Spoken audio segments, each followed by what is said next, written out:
Shalom. Shalom saudara. Selamat pagi.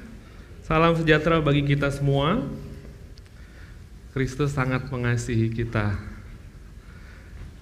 Dia rindu kita mencari Dia. Bukan karena Dia butuh kita saudara, tapi karena kasih-Nya. Karena Dia tahu kita sangat membutuhkan Dia. Sehingga saudara, apapun yang terjadi pada hidup kita hari ini, datanglah kepada Dia. Dia sang anugerah. Dia penuh kemurahan. Dan Dia senang menjawab doa anak-anaknya. Amin, saudara. Hari ini saya akan berbagi dengan judul Kingdom Living. Kehidupan dalam kerajaan Allah. Mari kita berdoa sekali lagi. Terima kasih Tuhan, sekali lagi Engkau mengundang kami datang kepadamu untuk beribadah. Untuk kami mendengar firman-Mu, perkataan-Mu. Karena firman-Mu berkata, suatu saat Engkau akan menggoncang langit dan bumi. Tapi hanya orang-orang yang hidup dalam kerajaan-Mu yang tidak akan tergoncangkan. Langit dan bumi akan berlalu, tapi perkataan-Mu tidak akan berlalu. Oleh sebab itu Roh Kudus, bukakanlah kami pengenalan demi pengenalan, supaya kami dipimpin untuk masuk ke dalam seluruh kebenaran, sebagaimana janji-Mu kepada kami. Di dalam nama Yesus kami berdoa. Amin. Saudara, kita akan belajar dari Ibrani 12 ayat 18 sampai yang ke-29. Ibrani 12 ayat 18 sampai 29. Kalau kita melihat judul daripada perikop ini adalah kerajaan yang tidak tergoncangkan. Nah, saya akan membacakan kita semua untuk 4 ayat pertama. Ibrani 12 ayat 18 sampai 21. Firman Tuhan berkata, sebab kamu tidak datang kepada gunung yang dapat disentuh dan api yang menyala-nyala, kepada kekelaman, kegelapan, dan angin badai, kepada bunyi sangkakala dan bunyi suara yang membuat mereka yang mendengarnya memohon supaya jangan lagi berbicara kepada mereka, sebab mereka tidak tahan mendengar perintah ini. Bahkan jika binatang pun yang menyentuh gunung, ia harus dilempari dengan batu. Dan sangat mengerikan pemandangan itu, sehingga Musa berkata, aku sangat ketakutan dan sangat gemetar. Nah, saudara, izinkan saya menceritakan konteks cerita daripada ayat ini. Bahwa kisah ini diambil daripada Keluaran 19, saat bangsa Israel berkemah di kaki Gunung Sinai. Mereka berkemah di kaki Gunung Sinai untuk menantikan Tuhan memberikan kepada mereka 10 perintah Allah. Dan Tuhan mempersiapkan umatnya, menyuruh mereka datang berkemah, karena Tuhan ingin hadir dan menyampaikan firman-Nya.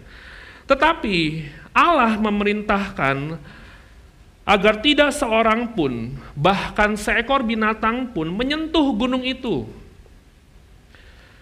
Dan barang siapa yang menyentuh gunung itu, mereka akan mati. Bahkan binatang sekalipun akan mati.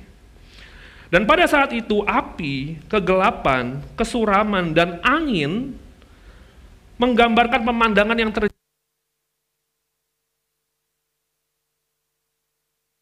berbicara kepada umatnya.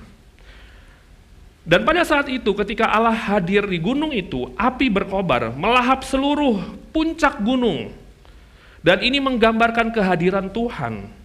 Dan tiupan trompet yang keras datang dari atas gunung, sehingga menyebabkan orang begitu takut. Saudara, pada saat itu semua orang, bangsa Israel pada saat itu memohon kepada Tuhan, supaya Tuhan berhenti untuk berbicara. Jadi karena mereka begitu takut, karena waktu Tuhan hadir, api menyambar. Ketika Tuhan berbicara, suara gemuruh itu terjadi. Dan pada saat itu ketika trompet dibunyikan, semua orang takut. Karena pada saat itu kehadiran Allah dinyatakan di antara umatnya. Sehingga bangsa Israel berkata, mereka mohon kepada Tuhan, Tuhan jangan bicara lagi. Karena semakin Tuhan bicara, kami semakin takut. Sehingga mereka menyuruh Musa, untuk Musa saja yang menjadi perantara kita kepada Tuhan. Musa saja, Tuhan ngomong sama Musa saja, nggak usah ngomong sama kita semua. Kita sangat ketakutan pada saat itu. Dan mereka mengira, mereka akan mati jika Tuhan bicara langsung kepada mereka. Nah saudara, ini cerita yang dalam Ibrani sedang dinyatakan. Dan sedang membawa kita melihat kepada perjanjian lama. yang memperlihatkan kuasa Allah yang luar biasa, yang ketika kehadiran Allah dinyatakan, semua orang diliputi kekudusan Tuhan, dan semua orang takut luar biasa. Tetapi saudara, tidak berhenti sampai di sana. Perjanjian lama hanya menimbulkan ketakutan, sehingga mereka memohon supaya mereka tidak perlu mendekati Tuhan. Tetapi saudara, Tuhan sendiri sebetulnya juga tidak mau mereka datang kepada Tuhan. Kenapa? Karena dosa-dosa bangsa Israel begitu banyak. Orang-orang Israel berpikir, jangan ngomong lagi Tuhan, kita takut, kita nggak mau datang sama Tuhan. Tapi dari sisi Tuhan sebetulnya apa saudara? Tuhan juga nggak mau mereka datang. Karena kekudusan Tuhan begitu besar. Tetapi saudara, Tuhan menawarkan sesuatu yang lain hari ini dalam perjanjian baru. Kita semua hidup dalam perjanjian baru, amin saudara. Dan Tuhan membawa cerita yang baru di dalam hidup masa kini. Mari kita lihat dalam ayat ke-22. Firman Tuhan berkata seperti ini, tetapi kamu sudah datang ke Bukit Sion, ke kota Allah yang hidup, Yerusalem sorgawi, dan kepada beribu-ribu malaikat suatu kumpulan yang meriah. Saudara, Tuhan membawa umatnya keluar daripada perjanjian lama, di mana umatnya takut bertemu dengan Allah, di mana Allah juga menolak bertemu dengan umatnya karena umatnya penuh dengan dosa. Tapi dalam perjanjian baru, ayat ini berkata gini, tetapi kamu sudah datang ke Bukit Sion. Saudara, apa itu Bukit Sion? Apakah hari ini kita datang secara fisik ke Bukit Sion? Tentu tidak. Bukit Sion menggambarkan sebuah komunitas yang baru, gereja, yang di dalamnya kita memiliki hubungan yang dekat dengan Tuhan. Jadi kalau perjanjian lama di Gunung Sinai, orang takut datang kepada Tuhan, orang takut Tuhan murka, dan orang takut mereka mati, dan mereka merasa jaraknya begitu jauh dengan Tuhan. Tetapi dalam perjanjian lama, Tuhan berkata begini, kamu sudah datang ke Bukit Sion, kamu sudah ada dalam gereja Tuhan, di mana kamu bisa memiliki hubungan yang dekat dengan Tuhan. Dan dia bilang begini, ke kota Allah yang hidup, Yerusalem sorgawi. Nah, saudara, apa Yerusalem surgawi? Saudara, suatu ketika nanti, ketika kita mati, ketika kita dibangkitkan kembali, kita akan masuk ke dalam Yerusalem sorgawi. Di sanalah pemerintahan kekal Allah selama-lamanya. Ketika Allah memberikan kepada kita kehidupan yang baru, itulah Yerusalem surgawi. Dan di saat itulah semua orang Kristen memiliki kewargaan yang baru di dalam kerajaan Allah. Jadi saudara, ayat ini sedang ngomong seperti ini. Hari ini dalam perjanjian baru, Allah sudah dekat dengan kita. Dia tuh sudah mengundang kita masuk ke dalam kerajaannya. Sekarang, ke dalam persekutuan dengan Dia sebagai Raja. Tapi belum selesai sampai sekarang saudara. Kerajaan Allah itu already but not yet. Sudah ada, tapi belum selesai. Karena hari ini kita sudah bisa hidup dalam kerajaan Allah, tapi nanti dalam kekekalan kita akan hidup dalam kerajaan yang kekal selama-lamanya. Dan inilah yang dijanjikan oleh Allah. Mari kita melanjutkan ayatnya. Dia berkata seperti ini. Dan kepada beribu-ribu malaikat, suatu kumpulan yang meriah. Tentu hari ini saudara kita nggak ngelihat malaikat, betul ya saudara? Karena ini lagi ngomongin nanti Yerusalem sorgawi itu. Waktu kita mati, kita dibangkitkan, kita masuk ke dalam kerajaan kekal, kita akan bertemu dengan beribu-ribu malaikat ini. Jadi saudara, kerajaan Allah itu hidup hari ini dan lanjut sampai kepada kekekalan. Makanya dia bilang hari ini kita sudah ada dalam hubungan dengan Tuhan, tapi belum bersama dengan malaikat. Ayat ke-23. Dan kepada jemaat anak-anak sulung yang namanya terdaftar di surga. Maksudnya apa? Siapa anak-anak sulung ini? Ini adalah kita semua orang-orang percaya saudara. Suatu saat nanti semua orang yang percaya dibangkitkan kembali akan berkumpul dalam sebuah kerajaan Allah. Di mana kita yang percaya kepada Yesus akan berkumpul bersama-sama semua nanti di sana. Ayatnya berkata lagi, dan kepada Allah yang menghakimi semua orang. Dan di dalam kerajaannya kita akan berjumpa dengan Yesus sang hakim yang agung yang mulia itu. Dan dia akan memerintah sebagai seorang raja. Dan dia bilang lagi, dan kepada roh-roh orang-orang benar yang menjadi sempurna. Ini bicara tentang semua orang, semua kita. yang nanti dalam kekekalan disempurnakan dalam keserupaan dengan Yesus. Inilah kerajaan Allah, saudara.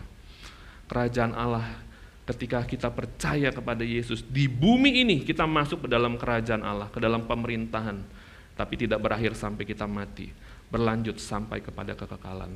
Inilah konsep kerajaan Allah yang Yesus, yang Paulus sedang bicarakan. Nah, di dalam ayat yang ke-24,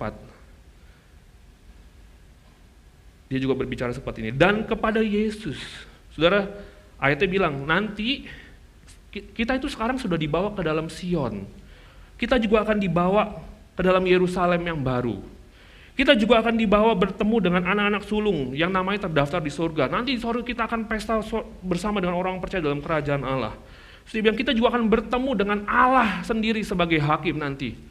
Terus dia bilang, kita juga akan disempurnakan dalam kerajaan Allah. Nah, ayat 24 dia bilang gini, dan kita semua yang percaya juga akan dibawa kepada Yesus, dia bilang. Inilah saudara hari penantian kita sebagai orang percaya. Ada banyak orang tidak menanti ini, saudara. Suatu saat nanti semua kita yang percaya dan semua kita yang mati di dalam Yesus, Tuhan janji kita akan berjumpa dengan Yesus muka dengan muka, saudara. Dan itulah hal yang terindah dalam hidup ini. Muka dengan muka kita bertemu dengan Dia. Dan ayatnya bilang gini, kita akan dibawa kepada Yesus. Dia bilang gini, pengantara perjanjian baru. Karena tadi kita bicara perjanjian lama waktu Gunung Sinai sedang kita bahas. Dan kepada darah pemercikan yang berbicara lebih kuat daripada darah Habel. Di dalam ayat ini, saudara, Tuhan sedang mengkontraskan perjanjian lama dengan perjanjian baru. Gunung Sinai dan Gunung Sion.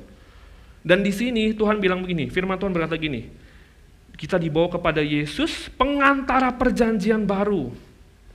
Kepada darah pemercikan yang berbicara lebih kuat daripada darah Habel. Saudara tahu apa maksudnya? Ini poin pertama firman Tuhan hari ini. Saya menulis seperti ini. Darah Habel, saudara tahu cerita Kain dan Habel? Ketika Kain membunuh Habel, Alkitab berkata begini, darahnya Habel berteriak ke sorga. Dan di ayat yang tadi, Paulus menekankan ada perbedaan antara darah Habel dengan darah Yesus. Darah Habel berbicara pembalasan untuk orang yang menumpahkan darahnya, yaitu Kain. Betul, saudara? Tetapi darah Kristus berbicara kepada Allah tentang pengampunan untuk orang-orang yang telah menumpahkan darahnya di Kalvari. Siapa, saudara? Kita semua. Darah Habel meminta kepada Tuhan, Tuhan balas orang yang bunuh saya. Tapi darah Yesus tidak seperti itu, saudara. Darah Yesus yang ditumpahkan di Kalvari karena dosa-dosa kita. Yesus tidak bilang kepada Allah, balas dosa-dosa umatnya. Tetapi darah Yesus berteriak kepada Allah, ampuni mereka, sebab mereka tidak tahu apa yang mereka perbuat. Itulah pengantara perjanjian baru, saudara.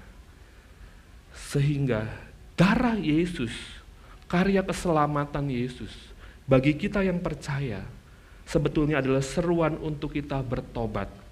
Dan barang siapa bertobat, dia akan masuk ke dalam kerajaan Allah. Makanya Yesus berkata begini, bertobatlah sebab kerajaan Allah sudah dekat. Saudara, tanpa penebusan Kristus, kita tidak akan pernah masuk ke dalam kerajaan Allah.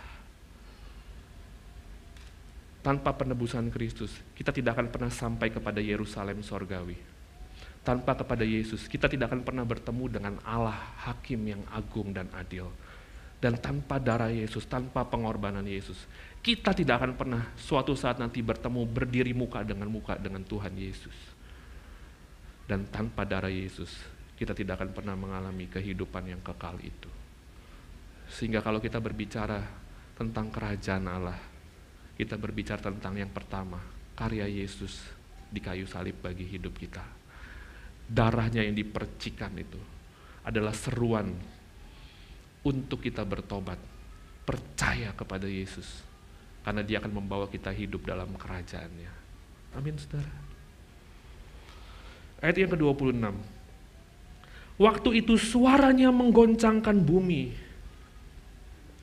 Kapan waktu itu? Waktu di Gunung Sinai, saudara. Ketika Allah bicara, Gunung itu gemetar, saudara, bergoncang, dan semua orang ketakutan. Tetapi sekarang ia memberikan janji, Tuhan Yesus memberikan janji, satu kali lagi aku akan menggoncangkan bukan hanya bumi saja, melainkan langit juga. Ayat ke-27, ungkapan satu kali lagi menunjuk kepada perubahan pada apa yang dapat digoncangkan. Karena ia dijadikan supaya tinggal tetap apa yang tidak tergoncangkan. Saudara, dulu di Gunung Sinai ketika Allah bicara, gunung itu bergemetar. Semua makhluk gemetar karena gunungnya goyang, saudara. Tetapi hari ini, saudara, Yesus bilang begini, satu kali lagi nanti, aku akan menggoncangkan kembali bumi dan langit. Kapan itu, saudara? Pada saat Yesus datang yang kedua kali. Dia akan goncangkan langit dan bumi, saudara. Inilah suatu saat nanti penghakiman ilahi. Dan inilah ketakutan seluruh manusia yang kedua, yang seharusnya manusia takut. Yaitu ketika Yesus datang kedua kali sebagai seorang raja. Karena pada saat itu langit dan bumi akan bergoncang. Dan semua orang akan berseru, Tuhan, Tuhan, selamatkanlah kami. Tetapi saudara, ada sebuah janji. Ayat ini memberikan sebuah janji. Tetapi pada saat langit dan bumi nanti bergoncang kembali. Bahkan Alkitab berkata, langit dan bumi akan berlalu, saudara. Tapi perkataanku tidak akan pernah berlalu. Tapi Yesus memberikan janji untuk orang-orang yang tinggal dalam kerajaan Allah. Mereka adalah orang-orang yang akan tinggal tetap dan tidak tergoncangkan. Amin, saudara. Orang-orang yang menerima karya penebusan Kristus, orang-orang yang semenjak dia terima Yesus bertobat, dia hidup dalam kerajaan Allah. Dialah orang yang menerima kerajaan yang tak tergoncangkan itu. Dialah orang-orang yang pada saat ketika langit dan bumi kembali digoncang seluruhnya, dilenyapkan oleh Allah. Mereka adalah orang-orang yang tinggal tetap tidak tergoncangkan. Dan akan masuk ke dalam kerajaan kekal Yerusalem surgawi itu, saudara.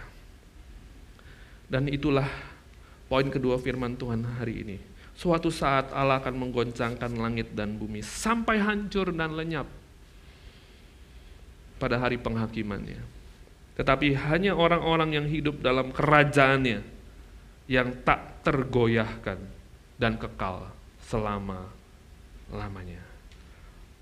Oleh sebab itu, saudara, hari ini Tuhan mengundang kita untuk hidup dalam kerajaannya. Kerajaan Allah tidak hanya bicara tentang surga, saudara. Kerajaan Allah bicara tentang pemerintahan Kristus dalam hidup kita. Hari ini, saudara. Karena ada banyak orang tidak dipimpin oleh Kristus. Ada banyak daripada kita dipimpin oleh kemarahan kita. Ada banyak daripada kita dipimpin oleh asumsi kita yang salah. Ada banyak orang dipimpin oleh ketakutannya. Ada banyak orang dipimpin oleh kenajisan.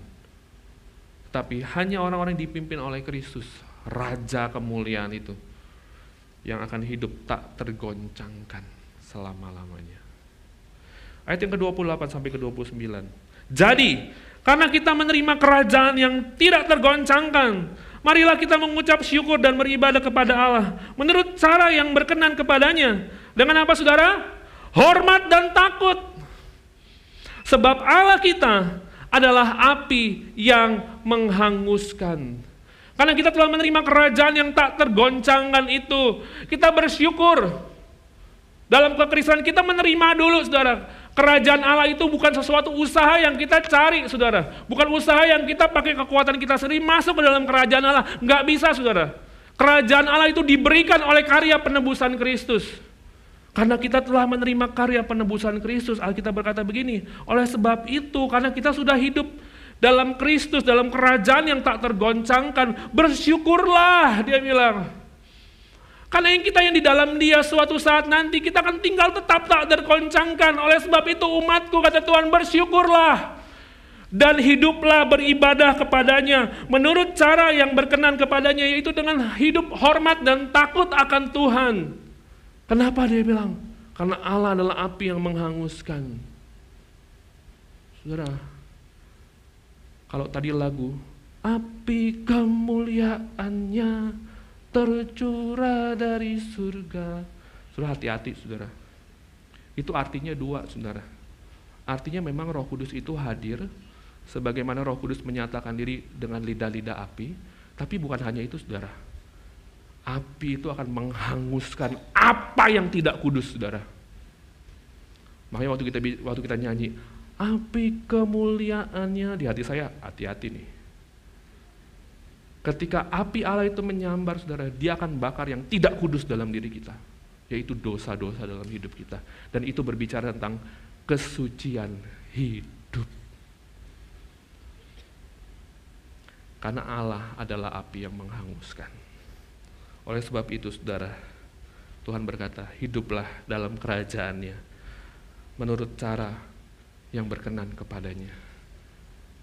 Saudara, Warren Wiersbe, seorang penulis buku, seorang teolog mengatakan, orang yang hidup dalam kerajaan Allah, cara hidupnya berbeda dengan orang-orang yang tidak hidup dalam kerajaan Allah.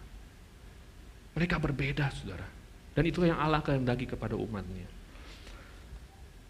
Dan poin yang terakhir, saudara, oleh sebab itu, bagaimana kita hidup dalam kerajaan Allah? Betul, saudara? Pertanyaan praktis.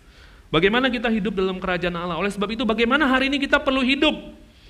Bagaimana hari ini kita perlu hidup dalam perkenanan? Bagaimana hari ini kita harus hidup dalam hormat dan takut akan Tuhan? Mari kita lihat ayat yang terakhir, saudara. Di dalam Roma 14 ayat 17. Ini adalah ayat yang terakhir dan saya akan lebih banyak membawa dalam kehidupan sehari-hari. Roma 14 ayat 17. Sebab kerajaan Allah bukan soal makanan dan minuman, tetapi soal kebenaran, damai sejahtera, dan sukacita oleh Roh Kudus. Saudara, Paulus menjelaskan apa arti daripada kerajaan Allah. Dia membuka dengan sebuah pernyataan yang sering kali disebut sebagai via negativa, yaitu Paulus mau jelasin sesuatu, tapi dia kasih tahu yang bukan itu. Saudara mengerti? Dia mau ngomong tentang apa itu kerajaan Allah, tapi dia bilang gini, kerajaan Allah bukan. Itu via negativa, sudah dibalik dulu, yang bukan yang mana, supaya kita tahu. Dia bilang bukan soal makanan dan minuman. Kerajaan Allah bukan soal pesta-pesta. Kerajaan Allah bukan soal boleh ini, nggak boleh ini. Karena pada saat itu ada banyak orang bertentangan, saudara. Ketika Paulus menulis surat ini, ada yang bilang nggak boleh makan ini, ada yang bilang boleh makan ini. Lalu ada yang bilang nggak boleh minum anggur. Lalu ada yang bilang boleh minum anggur. Tetapi Paulus bilang ini, kerajaan Allah bukan soal itu, bukan soal yang lahiriah, dia bilang. Bukan soal apa yang kamu makan. Tetapi, karena kerajaan Allah bukan soal yang lahiriah, berarti kerajaan Allah bicara hal yang batiniah, yang di dalam hati kita, saudara. Yaitu apa yang dalam hati kita? 3 hal, kebenaran, damai sejahtera, dan sukacita Roh Kudus. Kalau kita hidup dalam 3 hal ini adalah indikasi, saudara, kita sedang hidup di dalam kerajaan Allah. Yang pertama, Paulus mengatakan kebenaran. Saudara, kalau kita berkata kita hidup dalam kerajaan Allah, hal pertama yang kita miliki adalah kebenaran. Kebenaran yang kita peroleh dari kematian Kristus di kayu salib yang membenarkan kita, akan memampukan kita hidup sebagai orang benar. Kebenaran ini bicara tentang aletheia dan dikaisun. Aletheia itu bicara gini, kita hidup benar karena kita sudah dibenarkan oleh Allah. Dan dikaisun bicara tentang karena kita hidup sudah dibenarkan oleh Allah, saya mau punya kehidupan moral yang baik dalam kehidupan sehari-hari. Nah, saudara, kalau kita mau tahu apakah kita hidup di dalam kerajaan Allah hari ini atau tidak, mari kita refleksi dalam kehidupan kita sehari-hari yang kecil. Misalnya, saudara, kalau kita lagi di jalan, lalu ada motor nyalip gini, saudara. Lalu ada 2 hal, saudara, yang bergerak. Tangan kita, mip, wah. Atau mata kita, saudara, gini. Itu 1000 arti, saudara. Tapi saudara, apakah itu warga kerajaan Allah? Dikaisun bicara tentang bagaimana orang yang hidup dalam kerajaan Allah memiliki moral, kehidupan yang benar. Atau bagaimanakah mungkin, saudara, kita karyawan-karyawan di perusahaan, Kalau mungkin sudah jam 5 kurang 5, kita udah ngantri saudara buat tapping saudara. Banyak saudara, dulu di kantor saya juga gitu. Belum juga jam 5 saudara. Semua orang udah ngantri di mesin absen saudara. Tapi kalau disuruh lembur saudara, dia bilang gini, memang kita dibayar berapa lembur? Udah gajinya kecil suruh lembur lagi. Itu di Kayosun saudara. Kehidupan moral sehari-hari kita tidak selaras dengan status kita sebagai orang benar. Apalagi sudah dalam hidup sehari-hari. Waktu kita ngajarin anak, saudara, seberapa banyak saudara, kita nggak sabar, saudara. Dari ngomong baik, ngomong sedang, sampai tinggi, saudara, nadanya. Sama, saudara, saya juga belum punya anak, saudara. Tapi saya punya staff, saudara, anak youth, saudara. Anak youth, saudara, kalau diajak ngomong, saudara, bilangnya ngerti, saudara, tapi nggak ngerti, saudara. Jadi saya kadang ngomong, dia gini, iya kok, oke kok. Pasti lakuin beda, saudara, sama yang diomongin, saudara. Jadi saya dari ngomong saya pelan, sampai saya ngomongnya kenceng, sampai kadang, saudara, saya udah. Saudara, itu hidup kita sehari-hari. Kita bisa tahu sejauh apa kita hidup dalam kerajaan Allah. Saudara, jangan kita lihat dulu dari kita ke Komsel, saudara, jangan. Lihat dari hidup kita sehari-hari. Saudara, saya ingat, saudara, saya kan lagi ambil sekolah ya. Saya lagi sekolah MTH, ini semester terakhir saya. Saya kan pemimpin anak-anak muda ya saudara ya, jadi saya selalu bilang sama anak-anak muda gini, jangan ada yang nyontek di sekolah. Dan saya suka gini saudara, semua pemimpin, saya tuh suka setiap semester saya mintain rapotnya saudara, hasil semester. Kalau nilainya jelek saya nggak kasih pelayanan saudara, saya suruh jangan pelayanan dulu. Sama yang kedua saudara, kalau nggak mau bantu-bantu di rumah, saudara, saya nggak kasih pelayanan, saudara. Jadi saudara bisa lapor ke saya kalau ada anak-anaknya nggak bantu-bantu, saya nggak kasih pelayanan. Jadi saya suka ngajarin gini, saya bilang gini sama anak-anak youth, saya nggak mau ya ada anak yang nyontek ya, anak-anak Tuhan jangan nyontek, mesti jujur.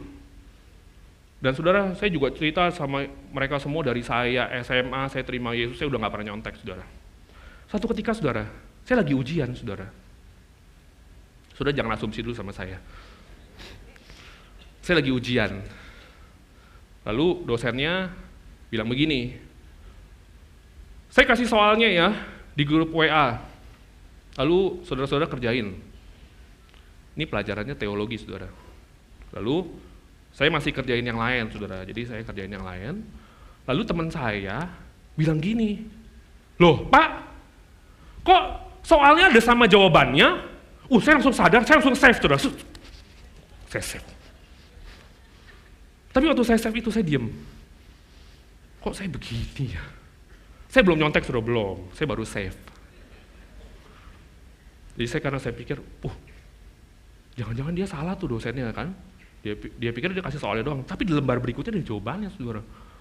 Jadi karena itu online, nggak ada yang tahu, ya langsung saya save, saudara. Tapi waktu saya save itu, saudara, saya benar-benar dengan kecepatan kilat, saudara, saya save, saudara. Tapi saya belum buka, saudara.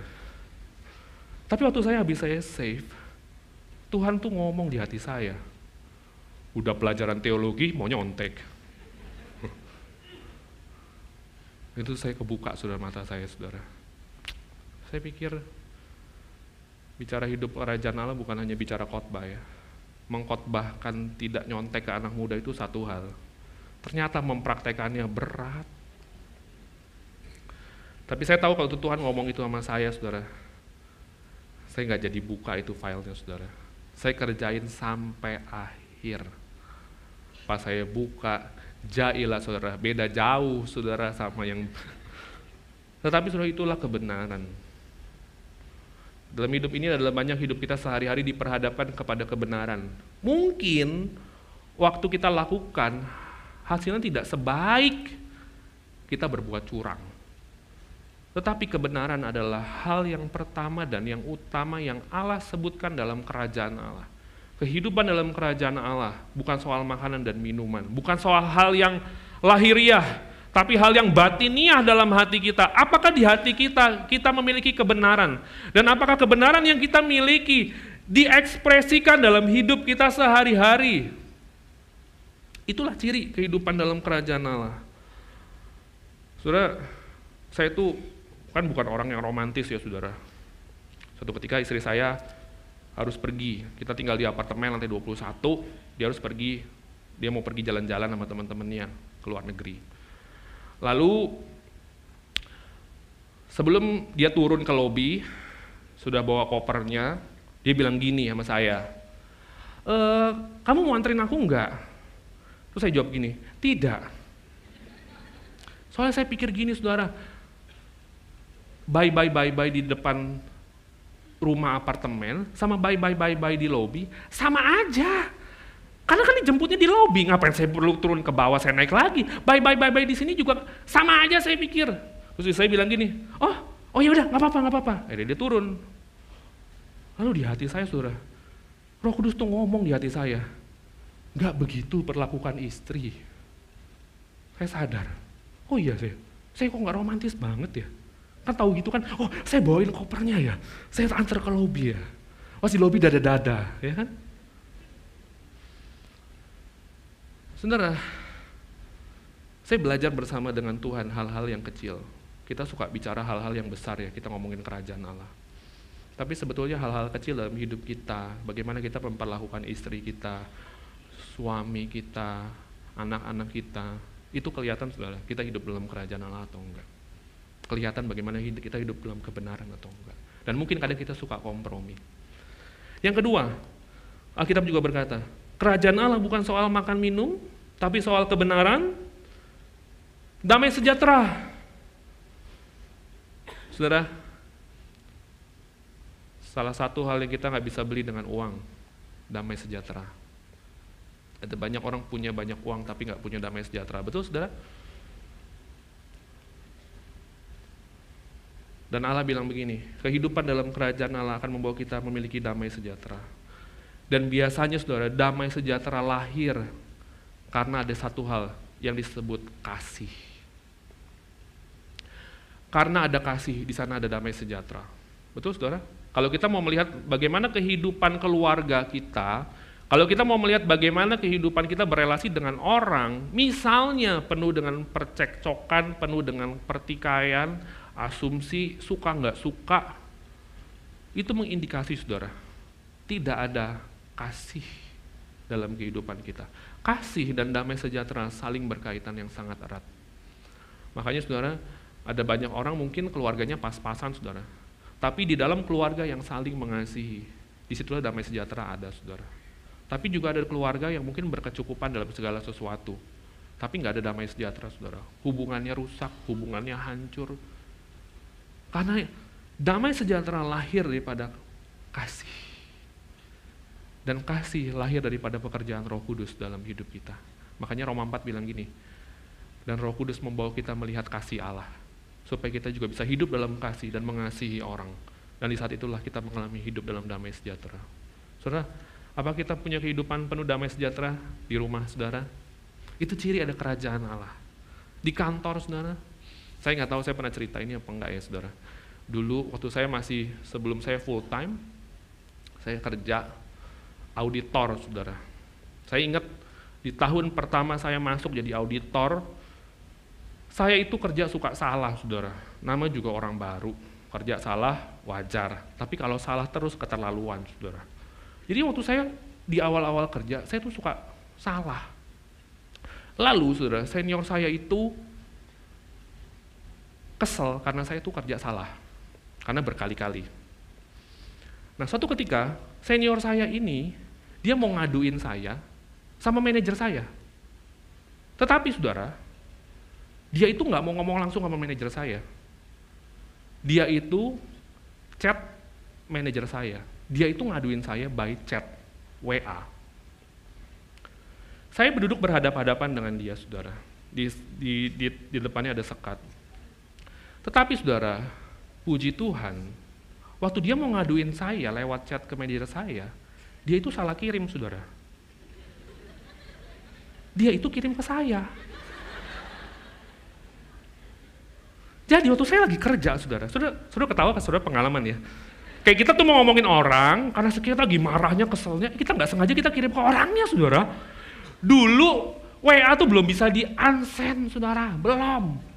Jadi kalau udah kekirim yang sudah terjadi, terjadilah. Jadi saudara, saya lagi kerja, tiba-tiba saya tuh terima chat dia. Dia bilang begini saudara, isinya begini, Ci, maaf ya saudara, dia bilang gini, gila banget si Kevin, kerja salah terus, bla bla bla bla bla bla bla. Waktu saya baca itu, darah saya tuh naik saudara. Tapi yang kedua saya pikir gini, ih malu banget nih orang salah kirim chat. Ya dong saudara. Terus, tapi yang kedua saya kan juga kesel. Jadi saya berdiri saudara, dia tuh nunduk gini saudara. Waktu saya berdiri gitu saudara, saya pikir, lu minta maaf kayak atau apa kayak gitu kan. Waktu saya berdiri gitu saudara, Roh Kudus tuh ngomong di hati saya, kamu tuh duduk. Sudah saya ingat title saya di gereja saudara, jadi saya duduk saudara. Jadi saya duduk bukan karena kebenaran di hati saya duduk. Lalu Roh Kudus bilang gini, kamu minta maaf sama dia. Saya pikir kok saya harus minta maaf sama dia. Tapi ya sudahlah, saya pikir kan saya juga pemimpin ya, dia juga tahu saya orang gereja. Terus saya bilang gini, sorry ya, saya kerjanya salah lagi ya, saya bilang gitu, kan bahasa basi ya gitu. Dia salah lagi ya, maaf banget ya, gini. Saudara kalau saudara jadi dia, saudara balas apa? Saudara paling balas gini kan, nggak apa-apa, gitu kan, kayak udahlah gitu, gue juga salah sama lu tadi gitu kan. Jadi udahlah gitu, saudara tahu nggak dia balas apa? Dia balas gini loh, iya makanya lain kali kalau kerja hati-hati. Saya pikir ya, ini orang benar-benar nggak tahu malu saudara. Lu tuh udah salah juga sama gua pikir kita satu impas terus kita udah damai gitu. Saya berdiri lagi saudara. Saya kali ini berdiri, dada saya tuh saudara. Ya, ada orang macam kayak gini saudara. Dan biasa saudara kita taruh botol-botol air saudara di sini saudara. Saya tuh udah cuma saya pikir kalau saya siram saudara kan nggak enak satu kantor gitu ya, terus nggak rohani banget gitu.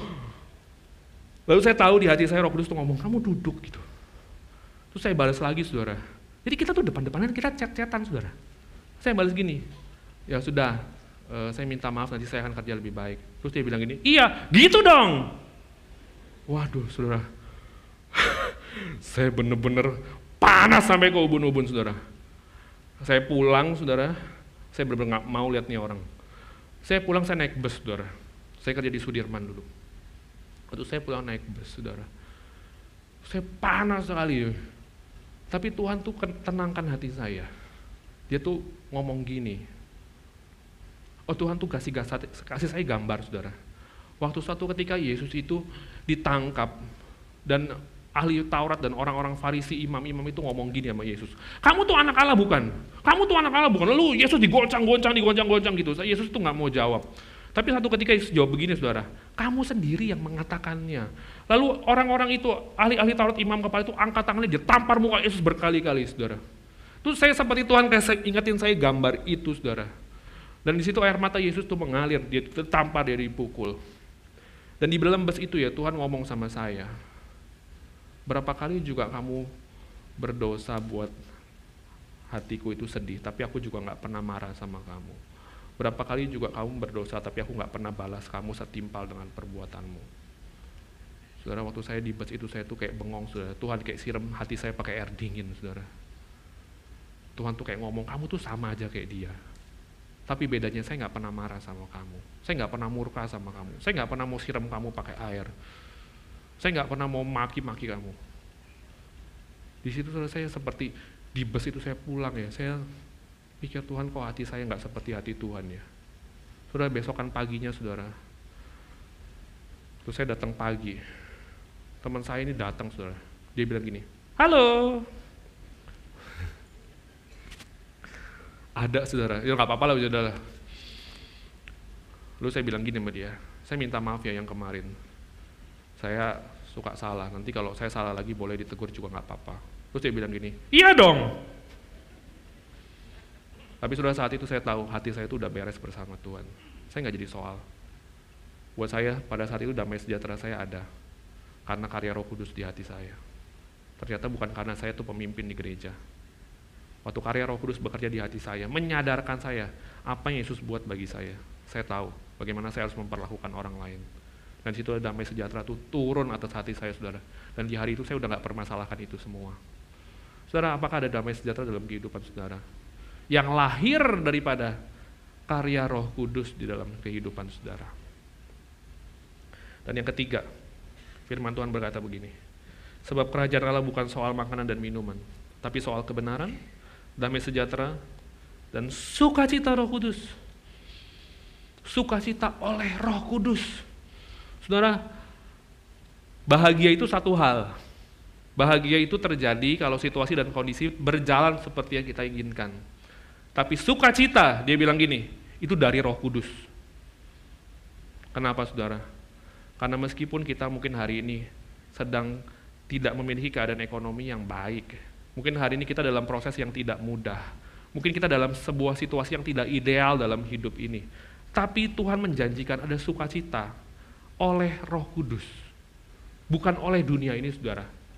Dia bilang sukacita oleh Roh Kudus, bukan sukacita karena kita punya duit, bukan sukacita karena kita yang jomblo kemudian jadi punya pacar, bukan sukacita karena kita memperoleh semua yang kita inginkan. Kita bilang sukacita oleh Roh Kudus. Kenapa saudara? Karena kerajaan Allah tidak pusing situasi dan kondisi kita hari ini. Karena kerajaan Allah memerintah dalam hati kita. Dan itu terjadi oleh karya Roh Kudus di dalam hati kita.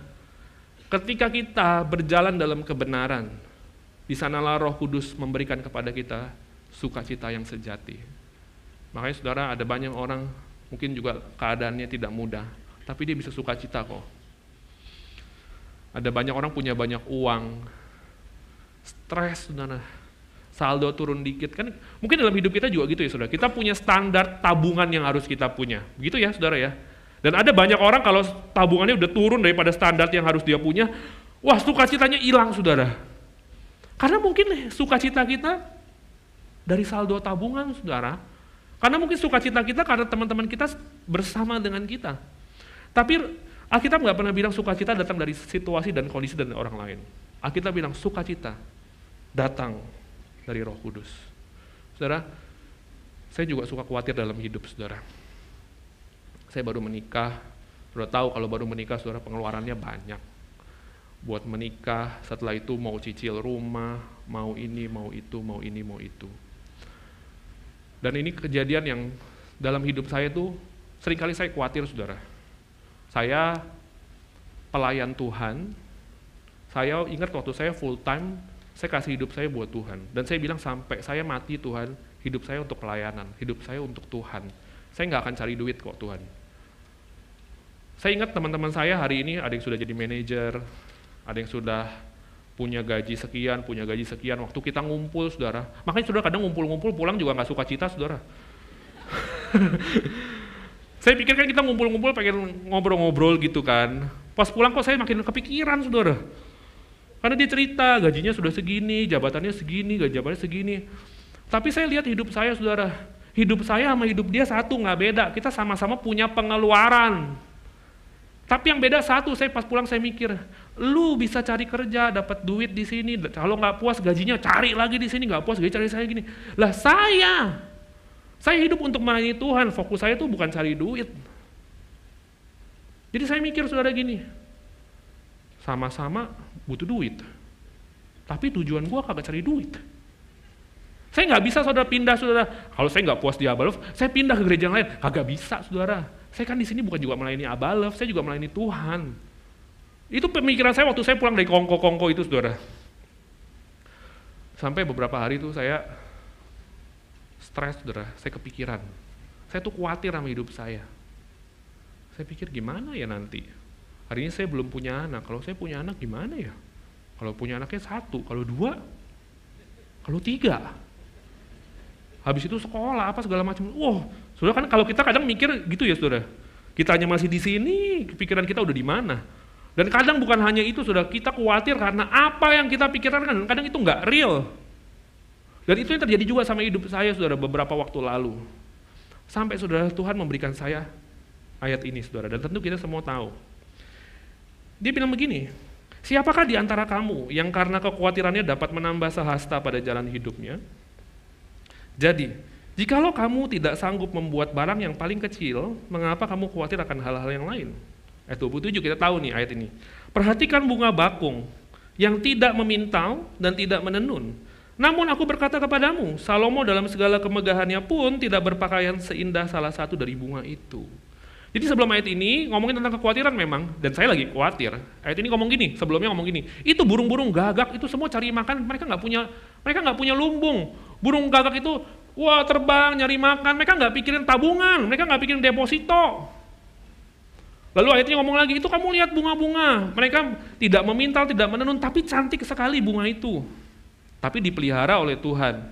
Lalu Yesus bilang gini, perhatikan bunga bakung yang tidak memintal, tidak menenun. Namun aku berkata kepadamu, ini dia, Salomo dalam segala kemegahannya pun tidak berpakaian seindah salah satu dari bunga itu. Pas saya baca, masa sih? Salomo itu kan raja, saudara. Masa raja tidak berpakaian lebih indah daripada bunga? Hamba-hamba Tuhan aja bajunya keren-keren, apalagi raja. Kita aja tas kita, sepatu kita, semuanya bermerek mahal, apalagi Salomo. Saya tuh pikir itu, saudara. Kok Alkitab ngomong Salomo dalam segala kemegahannya, bajunya, Yesus bilang gini, enggak lebih indah daripada bunga. Saya pikir gini, enggak logis. Betul enggak, saudara? Enggak logis. Tapi dalam perenungan saya cari apa ya maksudnya, saudara. Ini saudara saya bertemu bersama dengan Tuhan, saudara. Bunga-bunga itu, saudara, hari ini ada, besok enggak ada. Hari ini ada, tangkainya tumbuh, bunganya keluar, warnanya keluar, besok mati, tumbuh lagi, mati lagi.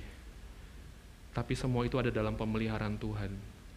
Tapi bajunya Salomo, ya memang sudah bagus, tidak akan pernah berubah, tidak akan pernah jadi jelek, tidak akan pernah bertambah bagus, sudah pasti bagus. Tapi Tuhan bilang ini, yang indah di mata Tuhan, bukanlah seperti baju Salomo, yang pasti. Ternyata yang indah di mata Tuhan adalah seperti bunga itu, yang tidak pasti, namun ada dalam pemeliharaan Tuhan. Sudah, hidup kita ini indah dalam pandangan Tuhan. Waktu bukan deposito kita, sudah segitu, kita maunya segitu, baru kita aman. Keindahan hidup kita itu bukan waktu segala sesuatu kita bisa pegangin, saudara. Kita suka cari kepastian, betul? Kita pikir kepastian itu bikin jiwa kita aman, saudara, tanpa khawatir, tanpa takut. Tapi saudara, yang indah di mata Tuhan bukanlah sewaktu kita bisa pegang segala sesuatu dalam kepastian. Tapi waktu kita hidup dalam ketidakpastian, namun kita hidup dalam pemeliharaan Tuhan yang sempurna, saudara. Itulah hal yang indah di mata Tuhan. Dan waktu saya merenungkan itu, saudara, itu kayak air dingin di hati saya. Tuhan tuh kayak ngomong sama saya, gak apa-apa Kevin, banyak hal gak pasti dalam hidupmu. Tapi aku pasti ada di sana di setiap musim hidupmu. Dan aku pasti menolongmu di saat engkau lemah. Dan pasti aku mencukupkan apa yang kau perlukan tepat pada waktunya. Itulah pemeliharaan Tuhan yang sempurna. Saudara, waktu saya tuh baca itu saya tahu, saudara. Itu seperti mengusir kongko-kongko saya bersama dengan teman-teman saya itu, saudara. Saya tahu itulah perkataan Allah yang memberikan saya sukacita. Saya melayani setiap hari, saudara. Saya nggak kerja, saudara. Saya melayani setiap hari. Saya tahu Tuhan pelihara hidup saya, dan itulah sukacita terbesar saya. Ternyata bukan waktu saya punya tabungan sejumlah tertentu, bukan saya punya gaji seperti teman-teman saya, tapi sukacita saya tahu karena karya Roh Kudus menyadarkan saya, hidup saya ada dalam pemeliharaan Tuhan yang sempurna. Saudara-saudara, bagaimana dengan hidup kita hari ini? Saya sudah selesai menyampaikan firman Tuhan. Mari kita tundukkan kepala kita, izinkan Roh Kudus berbicara kepada masing-masing kita sebelum kita akhiri ibadah kita hari ini.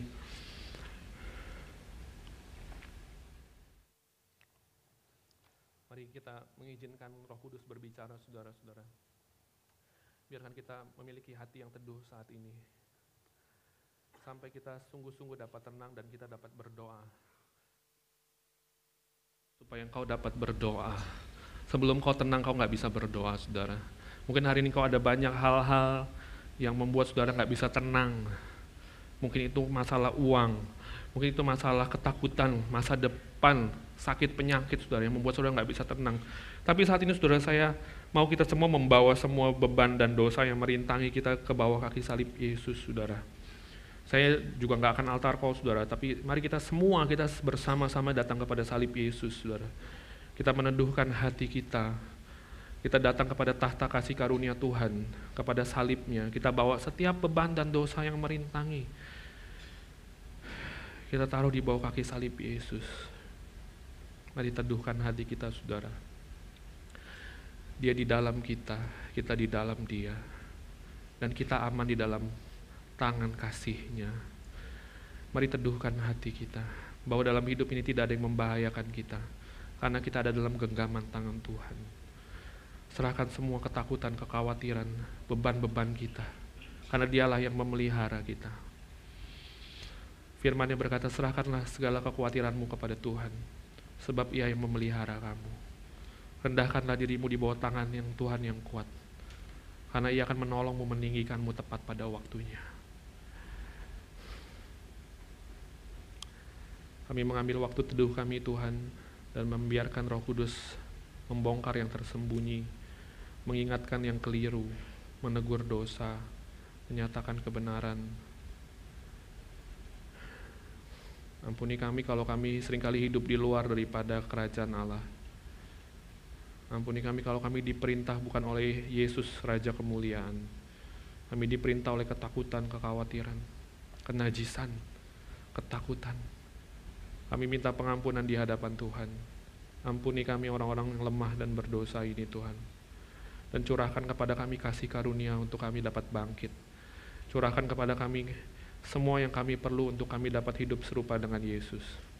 Terima kasih Tuhan, biar pulang dari tempat ini juga terus kami bertumbuh, berbuah berkali-kali lipat bagi kerajaan Allah. Dalam nama Yesus kami berdoa. Amin. Sebelum ibadah kita selesai, adakah saudara-saudara yang baru pertama kali hadir hari ini?